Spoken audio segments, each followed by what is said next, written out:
Hello student, कैसे हैं आप सभी। आई होप आप सभी ओके होंगे। आज की वीडियो में हम लोग बात करेंगे अंडरस्टैंडिंग डिसिप्लिन सब्जेक्ट का जो आपका पेपर चल रहा है। उसमें आपका यूनिट 5 है डिजाइनिंग ऑफ डिसिप्लिन सब्जेक्ट, यानी पाठ्यक्रम तथा विषयों का प्रारूप। ठीक है, उसमें पहला जो टॉपिक है आपका वो है difference between curriculum and text book and syllabus. इन तीनों के बारे में हम लोग आज डिटेल से पढ़ेंगे। कैरिकुलम क्या होता है, टेक्स्ट बुक क्या है और सिलेबस क्या है, इनका क्या योगदान है, इनका क्या मूल्य है, इनकी क्या आवश्यकता है। ये सारी चीजें इसमें 4 क्वेश्चन के माध्यम से आप पढ़ेंगे। पहला क्वेश्चन है पाठ्यक्रम तथा अध्ययन क्रम में अंतर, यानी पाठ्यक्रम का मतलब कैरिकुलम, अध्ययन क्रम का सिलेबस में अंतर बताइए। पाठ्यक्रम के मूल्यों पर टिप्पणी लिखिए। पाठ्यक्रम कैरिकुलम का मूल्य क्या होता है उस पर टिप्पणी देनी है। पाठ्यक्रम पाठ्य पुस्तकों की आवश्यकता, यानी टेक्स्ट बुक की नीड क्या होती है स्टूडेंट या टीचर्स को। पाठ्य पुस्तकों के मूल्यांकन पर निबंध लिखिए। मूल्यांकन कैसे किया जाता है पाठ्य पुस्तकों का, कि ये ठीक है या नहीं है। ये सारी चीजें हम लोग 4 क्वेश्चन के माध्यम से इनमें सीखेंगे। ठीक है,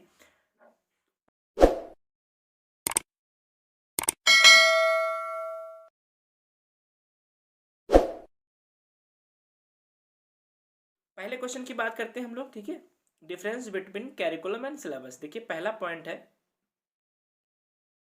पाठ्यक्रम का क्षेत्र अत्यंत व्यापक होता है जो शिक्षार्थी के जीवन के लगभग प्रत्येक पक्ष से संबंधित होता है, जबकि सिलेबस का क्षेत्र संकुचित होता है जिससे केवल इस बात का ज्ञान होता है कि विभिन्न स्तरों पर बालकों को विभिन्न विषयों में कितना ज्ञान प्राप्त हुआ है। ठीक है, ये देखो पहला डिफरेंस हो गया। दूसरा देखिए, पाठ्यक्रम तथ्यों को रटने की उपेक्षा करता है तथा बालक के सर्वांगीण विकास को प्राथमिकता देता है। मतलब पाठ्यक्रम कैरिकुलम जो होता है वो बच्चों को रटने के लिए नहीं बोलता है। ठीक इसके विपरीत सिलेबस जो होता है वो रटने की प्रवृत्ति को प्रोत्साहित करके परीक्षा में सफल होने का मुख्य लक्ष्य समझाता है। ठीक है, थर्ड पॉइंट है, पाठ्यक्रम का रूप व्यापक होता है। इसमें लिखित, मौखिक, पुस्तकीय, व्यवहारिक सभी प्रकार के ज्ञान प्रोवाइड किया जाता है, जबकि जो आपका सिलेबस होता है उसमें मौखिक और पुस्तकीय तथा सैद्धांतिक ज्ञान ही प्रदान किया जाता है। देखिए अगला पॉइंट यहाँ पे लिखा है फोर्थ, आप यहाँ से नोट कर सकते हैं। इस तरीके से आप अपने सभी नोट्स बना सकते हैं पूरी तरीके से। ठीक है, सेकंड क्वेश्चन देखिए, पाठ्य पुस्तकों के मूल्यांकन पर निबंध लिखिए। मूल्यांकन पे सबसे पहले यहाँ से देखिए, आपकी गणित की पाठ्य पुस्तक तैयार होने के बाद उसका मूल्यांकन भी आवश्यक। तो गणित जो होता है स्पेशली उन जो बुक्स होती है उसका मूल्यांकन वैसे सभी पुस्तकों का जरूरी है और होता है, लेकिन स्पेशल रूप से मैथ के लिए है मैंने यहाँ पे। देखिए इस तरीके से ये पॉइंट है, आप इनको नोट कर सकते हैं। सभी सीधे सीधे पॉइंट हैं, इसमें कोई ऐसा तर्क नहीं है जो आपको समझ नहीं आएगा, यहाँ से आप नोट कर सकते हैं। थर्ड क्वेश्चन है पाठ्य पुस्तकों की आवश्यकता। देखिए नीड क्या है पुस्तकों की, तो प्रत्येक विषय में विषय वस्तु का होना अनिवार्य होता है। पाठ्य पुस्तक में विषय का संगठित ज्ञान एक स्थान पर रखा जाता है। पाठ्य वस्तु के द्वारा छात्रों तथा अध्यापकों को ज्ञात होता है कि अमुक कक्षा हेतु कितनी पाठ्य सामग्री या वस्तु का अध्ययन तथा अध्यापन करना है। ठीक है, अब इन दोनों के लिए बहुत नीड होती है पुस्तकों की, चाहे वो शिक्षक हो या फिर आपके शिक्षार्थी हों। पाठ्यपुस्तक के आधार पर कक्षा कार्यता छात्रों का मूल्यांकन संभव होता है। इसी हिसाब से छात्रों का मूल्यांकन किया जाता है। देखिए गणित की पुस्तक में क्या क्या सिद्धांतिक पक्ष होते हैं देख लेते हैं। सबसे पहले पहला पॉइंट यहाँ से आप इसको इस तरीके से नोट कर सकते हैं, पाठ्यपुस्तक की सामग्री का आधार उस कक्षा हेतु तैयार किया गया पाठ्यक्रम होना अनिवार्य होता है। पाठ्यपुस्तक को लिखने से पहले उस कक्षा का पाठ्यक्रम निर्धारित कर लेना चाहिए। मतलब कोई भी पाठ्य पुस्तक है उसको लिखने से पहले कक्षा का पाठ्यक्रम निर्धारित होना चाहिए, उसके पश्चात क्या होना चाहिए, उसका चयन किया जाना चाहिए। एक बार पाठ्य वस्तु छांटने पर पाठ्य पुस्तक लिखी जानी चाहिए। ठीक है, पाठ्य पुस्तकों में आधारभूत ज्ञान जैसे मुख्य तथ्य तथा सिद्धांतों को भी ध्यान में रखना चाहिए। पाठ्य पुस्तकों का सिद्धांत यह है कि उसमें दी गई पाठ्य वस्तु जो विद्यार्थी हैं उनके दैनिक जीवन से जुड़ी होनी चाहिए। ये सारी चीजें इसमें लिखी हुई हैं, आप इनको नोट कर सकते हैं। पाठ्यपुस्तक में केवल उन्हीं सिद्धांतों नियमों का उल्लेख ना हो जो कि पहले से ही निर्धारित, मतलब कोई भी नई बुक है अगर उसमें पुरानी बुक वाली ही कॉपी करी जाएगी तो फिर उसका कोई महत्व नहीं रह जाता है। अर्थात प्रत्येक पुस्तक में नवीन खोजों के आधार पर जो तथ्य और प्रत्यय शब्द आते हैं उनका भी उल्लेख होना चाहिए। पॉइंट आपको ये बताते हैं। पाठ्यपुस्तक में पाठ्य वस्तु छोटे छोटे पाठों में बांटना चाहिए, मतलब जो भी उसके अंदर कंटेंट है उसको छोटे छोटे पाठों या टॉपिकों में डिवाइड किया जाना चाहिए, तभी वो ज़्यादा अट्रैक्टिव आपकी पाठ्यपुस्तक होती है।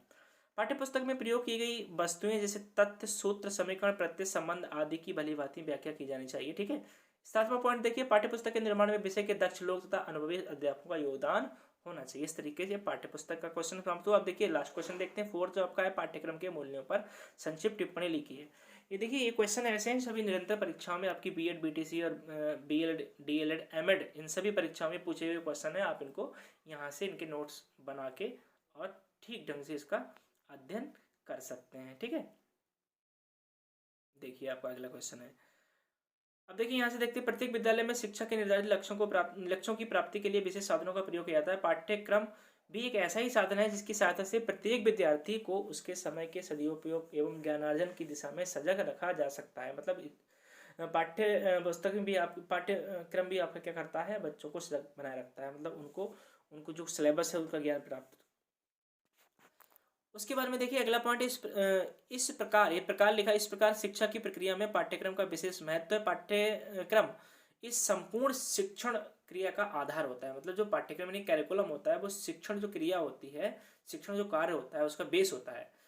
पाठ्यक्रम के अभाव में शिक्षण कार्य ना तो सफलतापूर्वक संपन्न हो सकता है और ना ही उद्देश्यों की प्राप्ति हो सकती है। मतलब जो भी सिलेबस है अगर वो नहीं होता है शिक्षण कार्य में तो वो सफलतापूर्वक संपन्न भी नहीं हो सकता है और ना ही उनके जो उद्देश्य हैं उनकी प्राप्ति हो सकती है। संक्षेप में पाठ्यक्रम की आवश्यकता, महत्व एवं कार्य निम्न है। देखिए सबसे पहला है शैक्षणिक उद्देश्यों की प्राप्ति में helpful in achievement of AIIMS education. मतलब एजुकेशन के जो एम हैं उनको कैसे प्राप्त किया जा सकता है, उनके लिए क्या आपकी पाठ्यक्रम क्या निर्धारित करता है। प्रत्येक अवधारणा का निर्माण कुछ निश्चित उद्देश्यों की पूर्ति के लिए किया जाता है। उद्देश्यों के अभाव में कोई भी प्रक्रिया सही मार्ग पर नहीं चल सकती है। ये बात आप सभी जानते हैं। शिक्षण प्रक्रिया के संबंध में भी यही बात सत्य सिद्ध होती है। बिना उद्देश्यों को चलने वाली शिक्षण प्रक्रिया ठीक उसी प्रकार होती है जैसे पतवार के बिना नाव। ठीक है, इन उद्देश्यों को प्राप्त करने में पाठ्यक्रम ही सहायता करता है। ये एक ऐसा साधन है जिसके माध्यम से हम शैक्षिक उद्देश्यों की प्राप्ति के लिए प्रयत्नशील रहते हैं। शिक्षण सामग्री के निर्माण में सहायक। अब देखिए शिक्षण जो सामग्री होती है, जो टीएलएम जिसको बोलते हैं, मतलब जो भी आपके शिक्षण सहायक सामग्री होती है उसके निर्माण में किस तरीके की पाठ्यक्रम सहायक होता है वो चीज़ इसमें लिखी हुई, आप इसको यहाँ से नोट कर सकते हैं। ठीक है,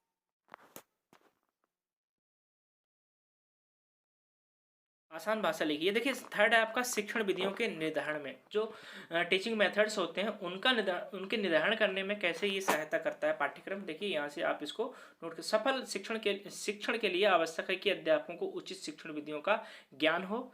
ये ज्ञान अध्यापक को पाठ्यक्रम ही प्रदान करता है। पाठ्यक्रम ही विभिन्न कक्षाओं के लिए विभिन्न प्रकार की शिक्षण सामग्रियों का निर्धारण करता है तथा उन विभिन्न प्रकार की शिक्षण सामग्रियों के लिए विभिन्न प्रकार की शिक्षण विधियों का निरूपण करता है। ये सारी चीजें इसमें आपको देखनी है। चरित्र निर्माण में किस तरह से सहायक होता है पाठ्यक्रम, व्यापक वृद्ध अवधारणा है। इसके अंतर्गत केवल पाठ्य विषय ही नहीं बल्कि विभिन्न पाठ्य सहायक गतिविधियां भी सम्मिलित होती है। मतलब उनका मानसिक विकास, शारीरिक विकास भी पाठ्यक्रम के द्वारा होता है। इसके अंतर्गत अनेकों खेलों का आयोजन भी होता है, जैसे एनसीसी हो गया, स्काउटिंग का निर्धारण तथा विभिन्न पर्वों का विशेष महत्व के दिवसों का आयोजन भी किया जाता है।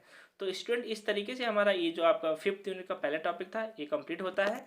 अगर वीडियो पसंद आए तो लाइक करें, अपने फ्रेंड्स को भी शेयर करें, चैनल को सब्सक्राइब नहीं किया है तो सब्सक्राइब कर लें और बेल आइकन को भी प्रेस करें ताकि आने वाले वीडियो का नोटिफिकेशन मिले सबसे पहले आपको। मिलते हैं अगली वीडियो में, टेक केयर।